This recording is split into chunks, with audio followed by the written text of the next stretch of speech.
अभी हाल ही में veterinary surgeon का एग्जामिनेशन हुआ है। एचपीएससी इस एग्जाम को कंडक्ट करवाता है। इसमें बताया जा रहा है कि पेपर लीक हुआ है। बहुत ज्यादा अभ्यर्थी संघर्ष कर रहे हैं इसके लिए। रोहतक में प्रदर्शन भी किया, ज्ञापन भी सौंप दिया, सब है। हालांकि पेपर लीक हुआ है नहीं हुआ है उसकी मैं पुष्टि तो नहीं कर सकती हूँ, लेकिन जब इतने सारे अभ्यर्थी इकट्ठे होके ये चीज बार बार बोल रहे हैं कि भाई पेपर लीक हुआ है, एक दिन 2 दिन पहले दिल्ली में पढ़ाया गया है, ऐसा सब कुछ हुआ है, तो मेरे हिसाब से सरकार को सुओ मोटू संज्ञान लेना चाहिए, या फिर जिनके वो रोल नंबर बोल रहे हैं उनके मार्क्स जांचने चाहिए, या फिर एक और बहुत अच्छा तरीका है कि यदि बहुत सारे मैक्सिमम बहुत ज्यादा कैंडिडेट्स के 90% ऑफ मार्क्स आते हैं इसके अंदर, तो वहां बेल रिंग कर जानी चाहिए कि कुछ ना कुछ तो गड़बड़ है। तो ये एक पहलू है, उसको साइड में रखते हैं। आंसर की आती है इनकी। आंसर की में मिलते हैं 25 के लगभग सवाल गलत बताए जा रहे हैं, ज्यादा बताए जा रहे हैं। इनफैक्ट 25 से ज्यादा आंसर्स गलत बताए जा रहे हैं आंसर की में। आंसर ही गलत नहीं बताए जा रहे हैं, सवाल भी गलत बताए जा रहे हैं कि सवाल तक गलत है। और एक एक सवाल को ठीक करने के लिए, ऑब्जेक्शन लगाने के लिए पर सवाल फीस रखी गई है 250 रुपए। अब यदि हम 25 सवाल गलत मानते हैं, सवाल और जवाब, 250 रुपए फीस है। 25 600 6250 रुपए सीधे सीधे हो गए। तो दूसरा पहलू जो मैं यहां बताना चाहती हूं आपको वो ये है कि सरकार का कमाई का जरिया कितना जबरदस्त है। बेरोजगारों से कितना ज्यादा कमा रही है सरकार। पहले फॉर्म निकालो, भर्ती निकालो, फिर भर्ती के पैसे बटोर लो, फिर भर्ती रद्द कर दो, फिर भर्ती निकालो, भर्ती के पैसे बटोर लो, फिर भर्ती रद्द कर दो, भर्ती निकालो, भर्ती के पैसे बटोरो, फिर भर्ती रद्द कर दो। एक तो ये। दूसरा, भर्ती निकालो, एग्जाम भी करवा लो, फिर उसके बाद आंसर की में भर भर के त्रुटियां दे दो, फिर त्रुटियों के पैसे बटोरो। किसी के 250 रुपए, किसी के 500 रुपए, किसी के 1000 रुपए पर क्वेश्चन। बेरोजगारों से ये पैसे लूटे जा रहे हैं। ये कितना जबरदस्त एक जरिया बना लिया इन्होंने। अब तीसरी और सबसे महत्वपूर्ण चीज, क्या दिक्कत है कि हरियाणा में ही एचपीएससी और एचएसएससी को ऐसे एग्जामिनर मिलते हैं जो अनपढ़ हैं, जिन्हें पेपर ही नहीं बनाना आता, जिन्हें आंसर की नहीं बनानी आती। क्या दिक्कत है? संपूर्ण देश में किसी कमीशन के किसी क्वेश्चन पेपर में इतनी ज्यादा त्रुटियां नहीं मिलती हैं, इतने ज्यादा आंसर्स गलत नहीं मिलते हैं जितने हरियाणा के इनको मिलते हैं, कमीशन वालों को मिलते हैं। कहां से ऐसे ढूंढ के नमूने एग्जामिनर्स ये ढूंढ ढूंढ के लाते हैं कि वो ऐसे गलत गलत क्वेश्चन डालते हैं, गलत गलत आंसर्स डालते हैं? क्या लगता है आपको? क्या ऐसा ही है जो दिखाया जा रहा है? नहीं, ऐसा नहीं है। ऐसा नहीं है कि इन्हें ही मिल रहे हैं। यह भी एक करप्शन का जरिया है। It is also the part of the game. It is their modus operandi. They do this deliberately. और ये मैं बिल्कुल डंके की चोट पे बोलती हूं कि जानबूझ के ऐसा करते हैं ताकि ये करप्शन कर सके, अपने बंदों को अंदर ला सके, बाहर कर सके। एक एक दो दो नंबरों का तो खेल होता है। एक एक दो दो नंबर से 1000 बच्चा अंदर, 1000 बच्चा बाहर, कुछ ही कर लो। और आंसर की के ऊपर तो सैकड़ों केस पड़े हुए हैं। मेरा खुद का केस हाईकोर्ट में पेंडिंग है। कौन कितनी सुनता है आंसर की? एक हैव बीन हैज बीन के ऊपर ग्रुप डी का केस है, 2018 से पेंडिंग चल रहा है। ना जज साहब हैव बीन हैज बीन बता रहे हैं, ना कोई और बता रहा है। तारीख पे तारीख मिल रही है। मेरे केस में 31 question wrong, 10 question delete, 8 question के 2-2 आंसर चल रहा है। क्या है एग्जैक्टली ये चीज? चलिए इसके ऊपर बात करते हैं। ये एग्जैक्टली होता कैसे है?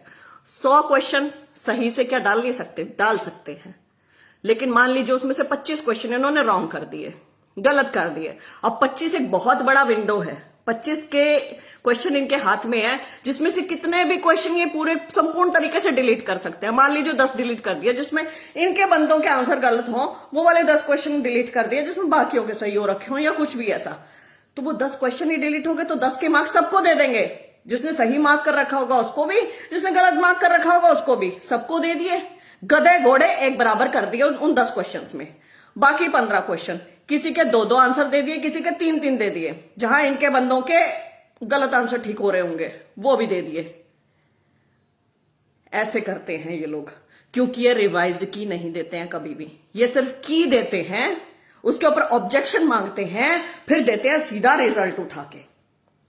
और रिजल्ट में जैसे रिजल्ट आता है इंटरव्यू लिया और ज्वाइनिंग, या फिर सीधे ज्वाइनिंग यदि इंटरव्यू नहीं है तो। बाद में आप आरटीआई, पहले आप आरटीआई लगाओगे तो आपको जवाब मिलता है उस आरटीआई का कि प्रक्रिया अभी तो चल रही है, प्रक्रियाधीन है, the process is still going on, we can not answer to your question, you can not ask for this answer, फलाना फलाना क्लॉज, ये वाला क्लॉज, इस क्लॉज के अंतर्गत हम आपको आंसर नहीं दे सकते हैं, ये चलता है। फिर ज्वाइनिंग के बाद आप आरटीआई लगाते हो तो आरटीआई में आपको दिखता है अरे 5 क्वेश्चन इन्होंने टोटली रिमूव कर दिया, अरे 10 क्वेश्चन टोटली रिमूव कर दिया, अरे 5-7 क्वेश्चन के इन्होंने 2-2 3-3 आंसर दे दिए, अरे इसका तो ये जवाब आना ही चाहिए था, अरे ये तो सवाल ही गलत था। आप करते रहिए ना। फिर उसके बाद क्या फायदा? Your case is infructuous, court won't be, court will be reluctant to hear to you. ये एक्चुअली में होता है। आप जब फिर कोर्ट जाते हैं, क्योंकि वो भर्ती पूरी हो चुकी है, अभ्यर्थी ज्वाइन कर चुके हैं, तो कोर्ट भी रिलेक्टेंट होगा सुनने में। और जब ये आप मान लीजिए आपने केस कर भी दिया, परसिस्टेंट है, लगे हुए हैं, तो एचपीएससी का नुमाइंदा आके क्या बोलेगा? वो तो यही बोलेगा ना हरियाणा सरकार की तरफ से आके कि जी ये तो जी क्वेश्चन ही रॉन्ग था, इसलिए हमने सबके लिए रॉन्ग कर दिया, हमने सबको ग्रेस मार्क्स दे दिए। बड़ी प्यारी सी एक लाइन बोल देते हैं, जबकि उसके पीछे आपने नेगेटिव मार्किंग कंडीशन भी लगा रखी है, 50% भी लगा रखा है। नेगेटिव मार्किंग जहां आ गया ना, वहां तो और भी ज्यादा इसके रिपरकशंस बढ़ जाते हैं। ये इनका करप्शन करने का एक जरिया है। और क्योंकि हरियाणा में सब, मैं कहती हूं संपूर्ण भारत में और नॉर्थ इंडिया में सबसे ज्यादा जो करप्शन होता है भर्तियों में, वो हरियाणा में ही होता है। तो इन्होंने ये एक नया जरिया ढूंढ रखा है। यदि इन्होंने नहीं ढूंढा होता ना, तो ये रिवाइज्ड की पहले देते रिजल्ट से, लेकिन ये रिवाइज्ड की नहीं देते हैं। अब इस भर्ती में कितनी ज्यादा प्रॉब्लम है, नेगेटिव मार्किंग इसके अंदर है, 50% की कंडीशन इसके अंदर है। इससे केस ये अभ्यर्थी पहले ही फाइल कर चुके हैं इस कंडीशन को लेके। उसके बाद पेपर लीक इसमें हो जाता है, जो हम अभ्यर्थियों की मान के चले तो। उसके बाद 25 क्वेश्चन रॉन्ग दे देता है एचपीएससी कमीशन। इनके बेवकूफ एग्जामिनर या चालाक एचपीएससी की चालाकी के चलते ये 25 क्वेश्चन उसमें रॉन्ग कर देते हैं। 6,250 रुपए पर कैंडिडेट इन्होंने कमाने का जरिया बना लिया। उसके बाद ये कोई हमें रिवाइज की नहीं देंगे, अपनी मर्जी से रोल नंबर वाइज रिजल्ट निकाल देंगे, जैसे एचएस का निकाला है, कोई कैटेगरी वाइज नहीं होगा। और जिसको दिल करेगा उसे बुलाएंगे इंटरव्यू में, जिसको जो दिल करेगा उतने नंबर देंगे, इंटरव्यू के हिसाब से ले आएंगे ना, 12.5 में सबको ले आएंगे। और जिसको दिल करेगा उसको सिलेक्ट करेंगे, और एक दिन सबका सिलेक्शन का लिस्ट लग जाएगा सीधा सीधा। बीच में किसी सवाल का कोई जवाब नहीं दिया, कुछ भी नहीं, ना कंडीशन हटी, ना वो हमें रिवाइज की पता है, ना हमें ये पता कि हमारे पेपर लीक हुआ नहीं हुआ, क्या है क्या नहीं है। गुहार लगाते रहो, मुख्यमंत्री के चक्कर काटते रहो, यहां ज्ञापन दो वहां ज्ञापन दो, कुछ भी करो, लेकिन क्या बनता उस चीज का? चीखने चिल्लाने का क्या बन रहा है? ना तो सरकार सुन रही है, ना विपक्ष आवाज उठा रहा है। क्या करें अभ्यर्थी?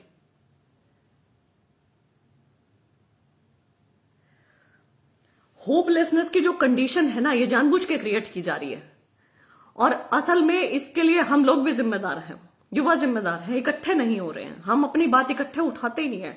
वेटरनरी सर्जन वाले वेटरनरी सर्जन तक सीमित हैं, डेंटल सर्जन वाले डेंटल सर्जन तक सीमित थे, एचसीएस वाले एचसीएस तक सीमित थे, पुलिस वाले पुलिस तक सीमित, टीचर अपनी भर्तियों तक, जेबीटी अपनी तक, टीजीटी अपनी तक, पीजीटी अपनी तक, पीजीटी संस्कृत अपने तक, टीजीटी इंग्लिश अपने तक, उसके अंदर भी सेक्शंस बने हुए हैं, सीईटी अपने तक।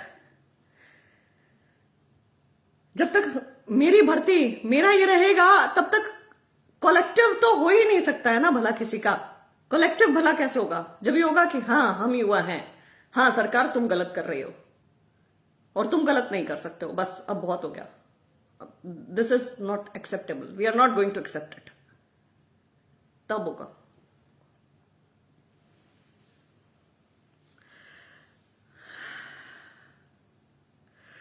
मैं seriously I am extremely upset with the state of affairs in Haryana. I am seriously upset with the recruitment process in Haryana. जो भी हरियाणा में रिक्रूटमेंट प्रोसेसेस चल रही हैं, हो रही हैं, जैसी भी यहाँ पे कंडीशंस लगाई जा रही हैं, जो भी ये पेपरों में कर रहे हैं, जो इन्होंने अनसुना व्यवहार अपना बना रखा है सरकार ने, जो सुनती नहीं है सरकार, जो बिल्कुल ही छोड़ चुकी है हमें सुनना, और जो उसके बाद भी मान लीजिए मैं बोल रही हूं तो उसको भी कांग्रेस वर्सेस बीजेपी कर देते हैं।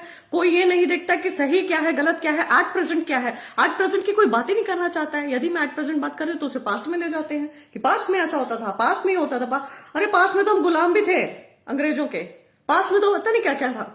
कितनी कितनी चीजों की बात करेंगे पास्ट के, कितने पास्ट तक जाना चाहिए हमें? क्यों ना हम प्रेजेंट की बात करें, प्रेजेंट में सुधारों की बात करें, ताकि फ्यूचर में चीजें ठीक हो। क्या ऐसा हो सकता है? वेटरनरी सर्जन मामले में मैं सरकार से निवेदन करती हूं, हाथ जोड़कर निवेदन करती हूं कि यदि इतने सारे अभ्यर्थी आपको बार बार लिख रहे हैं, बोल रहे हैं कि इस भर्ती में कुछ ना कुछ गड़बड़ हुई है, तो आपको सो मोटो संज्ञान लेना चाहिए। यदि इसमें 90% से ज्यादा अंक बहुत सारे अभ्यर्थियों के आ रहे हैं, तो आपको रिजल्ट देने के बजाय इसके ऊपर जांच बैठानी चाहिए। अभ्यर्थियों से मैं ये कहूंगी, यदि आपके पास पुख्ता सबूत है तो आपको FIR करवानी चाहिए, दर्ज करवानी चाहिए। आप मत सोचे, इसमें मैं कुछ नहीं आपकी ज्यादा हेल्प कर सकती, मैं सिर्फ आपकी आवाज उठा सकती हूँ, आपकी आवाज एम्पलीफाई कर सकती हूँ। एम्पलीफाई होके भी एक्शन तो तभी होगा ना जब आप कुछ एक्शन लेंगे, लीगल एक्शन। यदि आप चाहते हो तो लीगल आपको कंप्लेंट भी तो फाइल करनी पड़ेगी ना उस चीज के लिए। तो ये चीज बेहद बहुत ज्यादा जरूरी है, तो कृपया आप करें। खैर, अब मैं आप लोगों के क्वेश्चंस लेती हूँ। GGU की इस धोखाबाजी के खिलाफ क्या करें मैम? कौन सी धोखेबाजी? Deepak Sharma ji, 5,000 rupees ma'am ji objection के दे चुका हूं मैं इस भर्ती में। Vinod Sharma, oh my God Vinod ji, 5,000 बेरोजगारों से इतने इतने पैसे ले रहे हैं हरियाणा सरकार, शर्म कीजिए, शर्म। मैम आप बायस्ड हो। आरव चौधरी, अच्छा मैं बायस्ड हूं, God bless you brother. Sukhwinder Jangra, बहन यहां कुछ नहीं हो सकता है। बिल्कुल हो सकता है, जब और राज्यों में हुआ है तो हरियाणा में क्यों नहीं हो सकता है? एक्चुअली सरकार को पता चल गया है कि हमारे युवा ये सोचते हैं कि यहां कुछ नहीं हो सकता है। ये एक्चुअल में प्रॉब्लम है। क्यों नहीं हो सकता है भाई? बिल्कुल हो सकता है। हम नहीं एक्सेप्ट करते भाई, हम खड़े हो जाते इकट्ठे। पुलिस वाला हाथ मिला ले, यदि HCS से पुलिस भर्ती वाले, HCS भर्ती वालों से, वेटरनरी सर्जन भर्ती वालों से आगे हाथ मिला ले, टीचर भर्ती वालों से आगे हाथ मिला लो, CET वालों से, एक दूसरे की यदि आवाज उठाने लगो तो क्यों नहीं हो सकता? ये हिल जाएंगे। इन्हें एक्चुअल में पता है ना कि हम लोग सोचते क्या हैं।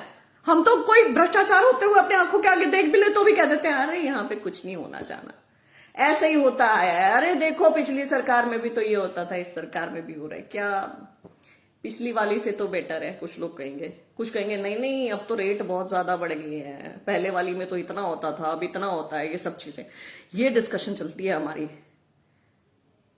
यदि हम सच में इंटेलिजेंट, यदि हम सच में अपने आप को युवा बोलते हैं ना, अच्छा, यदि हम भविष्य चाहते हैं अपने लिए भी अपने बच्चों के लिए भी, तो हमें कहना चाहिए कि पहले जो होता था सो होता था, अब नहीं हम एक्सेप्ट करेंगे। ये सरकार हमें ये वादे बोल के आई थी ना, तो ये अपनी पूरे करे यहाँ पे आके। और अगर ये भी पूरे नहीं करती है तो we have the power of vote, we can change you and we will change you if you are not changing your ways. Ma'am, you are absolutely right. Thank you for raising the voice of youth. Thank you very much, brother. Ma'am solution बताओ क्या करें? आप 25 question गलत हैं यहाँ। Brother आवाज उठाइए आप ना। ये मैं आपको एक चीज बोलती हूँ, आप एक टीम बना के एक अपना वो ज्ञापन ले जाके आप CM हाउस जाएं। 2 से 3 बजे वहां मिलने का समय दिया जाता है, और वहां पे जाके बोले कि क्या ये बेरोजगारों के साथ आपने नाटक कर रखा है। और ये जो पूरा 25 क्वेश्चन का ब्यौरा है ना, ये मुझे भी भेज दें। मैं भी जितने यहाँ पे अच्छे अच्छे लोग हैं जो मतलब स्टेक होल्डर्स हैं हरियाणा के, उन तक भी आपकी बात पहुंचाती हूँ, आवाज पहुंचाती हूँ। सुखविंदर जांगड़ा, बहन सभी युवा एक प्लेटफॉर्म पे आते तो नहीं, जब जब जब दर्द हद से बढ़ जाएगा ना, तब अपने आप आने लगेंगे, तब अपने आप बोलने लगेंगे। Social media is a platform. I have use social media extensively as a platform. मुझे नहीं ज्यादा यूज करना आता है इंस्टाग्राम वगैरह, मैं सच बोल रही हूँ, मुझे नहीं है। I am sorry. यूट्यूब पे ये थंबनेल वगैरह ये कुछ होते हैं। मुझे लोगों ने बोला बहन जी हम फेसबुक पे नहीं है, प्लीज यूट्यूब पे चैनल बना लो। तो मैंने यूट्यूब पे चैनल बना के ऐसे डिट्टो वीडियो उठा के ये वाला कॉपी करके वहां डाल देती हूँ। मुझे कुछ नहीं आता, लेकिन मैंने ये सब चीजें स्टार्ट की, इसलिए स्टार्ट की because it is a brilliant platform. हम आज की डेट में हम बाहर निकल के शायद अपने दोस्तों से इतनी बात नहीं करते जितना हम फोन पे कर लेते हैं, फोन पे देखते हैं। It is also a platform. Raise your voice here, start raising voices. It is the need of the hour. जैसे और भर्ती में आपने साथ दिया है, यहां भी ऐसे ही साथ दो मैम। विनोद सारण, यही तो साथ दे रही हूं मैं आपकी आवाज उठा के। मैं ये नहीं जानती हूँ कि पेपर लीक हुआ है कि नहीं हुआ है। मैंने आपको गाइड कर दिया है कि अब आपको क्या करना चाहिए। आपको एफआईआर फाइल करनी चाहिए यदि आपके पास सबूत है तो। मैं भुगत भोगी नहीं हूं इसमें, मेरी एफआईआर नहीं चलेगी इसमें, आप लोगों की चलेगी। दूसरा, आप भुगत भोगी हैं, आप एक अपना एक ग्रुप बना के पहुंचे, 2 से 3 बजे मिलने का समय होता है सीएम हाउस, जाए वहां पे आपको मिलेंगे राजनीतिक सलाहकार इनके, सीएम साहब के या सीएम साहब से मिलने की बात करें और अपने पॉइंट्स रखे ना वहां पे। कहीं ना कहीं तो आपको रखनी होंगी ये चीजें। I can only guide you, I can only amplify your voice, I can make your voice reach the stakeholders of Haryana, many people across Haryana. जो डिसीजन मेकर्स हैं वहां तक भी आपकी आवाज पहुंचा सकती हूं, लेकिन वो लोग भी तब तक एक्शन नहीं लेते हैं जब तक पीड़ित उठ के नहीं बोलता कि मेरे साथ गलत हुआ है। ये चीज तो आपको करनी पड़ेगी। आरव चौधरी, सीएम हाउस में कोई सुनवाई नहीं, जाके बात तो कीजिए, एक बार देखें तो सही होता है कि नहीं होता है, उसके बाद आगे की बात करेंगे, राइट। लेकिन एक बार तो उधर जाना बनता है ना, वो तो करना चाहिए। डॉक्टर धर्मपाल शर्मा अत्री, मिल लिया मैम कल, क्या रहा फिर मिले तो? और आपकी वो कहाँ है रिप्रेजेंटेशन? आपने मुझे सेंड की है ईमेल द्वारा। Sandeep Singh, intention of this government is very good, is it? Could you prove this? I am constantly observing each recruitment, with each recruitment सारी चीजें, मतलब ऐसा प्रतीत हो रहा है कि कहीं इंटेंशन है ही नहीं अच्छी, मंशा है ही नहीं अच्छी, इच्छा शक्ति है ही नहीं अच्छी, केवल बातें हैं अच्छी। घमंड में चूर अधिकारी और नेता बैठे हैं, कोई सुनवाई नहीं। आरव, प्लीज आप एक बार कोशिश तो कीजिए, आप सब कोशिश कीजिए, रिटर्न आपका वो लेके जाइए, स्टेटमेंट लेके जाइए और मुझे बताइए वहां पे क्या रहा। डॉक्टर धर्मपाल शर्मा, मैं जानना चाहती हूँ, गए थे आप अकेले गए थे, आप ग्रुप में गए थे, आपने रिटर्न सबमिशन वहां पे क्या दिया? आप मेरे पास वो चीज भेजें, कृपया करके भेजें, ताकि हम मीडिया में भी तो दे सकें। भाई मीडिया में भी तो आना चाहिए कि आप लोग वहां पे गए थे और आपको सीएम हाउस में क्या मिला क्या नहीं मिला। एनीवेज, मैं आप सबको ये कहना चाहूंगी कि ये जो क्वेश्चन आंसर गलत होते हैं ना, इनको अनपढ़ एग्जामिनर और ये बेवकूफ एग्जामिनर, ऐसी बात नहीं कि नहीं कोई मिलते हैं, ये भी इनका तरीका है करप्शन करने का। मैं बस यही चीज बोलना चाहती थी। और ये एक भर्ती में नहीं, जितनी भर्तियों में ये इतना ज्यादा मिलता है ना, अफसर लेवल की भर्ती है ये, तो ये सब मिलता है, तो समझ जाओ ये सब गड़बड़ करने के तरीके हैं। रिवाइज्ड की इन्होंने देनी है। लड़ना है इनसे, कैसे लड़ना है? लड़ना चाहिए, ज्ञापन दो, गवर्नर साहब को दो, सीएम साहब को दो, उन्होंने जो भी कहा मीडिया में बताओ, एम्पलीफाई करवाओ, मीडिया को पता चले, मीडिया का रिएक्शन आना चाहिए, लोगों का रिएक्शन आना चाहिए। यही एक तरीका है बाहर। तो एफआईआर आपने फाइल की, वो कीजिए, फिर आपके पास सबूत है तो जाइए एफआईआर फाइल कीजिए, दीजिए सबूत वहां पे कि ऐसे ऐसे लीक हुआ है, सरकार तो हमारी नहीं सुन रही है, आप देखो। फिर वो अपनी तरफ से अलग से एक्शन लेंगे, जो भी करेंगे। ये चीजें तो करनी पड़ेगी, हम हाथ पे हाथ रख के नहीं बैठ सकते हैं ना। और इसमें पीड़ित वर्ग को ही आगे आना पड़ेगा, उन्हें ही आगे आना चाहिए। Anyways, all the very best, शुभ रात्रि।